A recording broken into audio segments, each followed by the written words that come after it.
जय सद्गुरु गजानना, रक्षक तूची भक्त जना।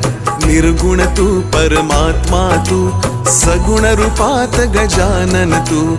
सदेह तू परिविदेह तू, देह असून देहातीत तू। माघवद्य सप्तमी दिनी, शेगावात प्रगटोनी। पुष्ट्या पत्रावळी निमित्त, विदेहत्व तव हो प्रगट। बंकटलालावरी तुझी, कृपा जाहली ती साची। गोसाव्याच्या नवसासाठी, गांजा घेसी लावून ओठी। तव पद तीर्थे वाचविला, जान रावतो भक्त भला।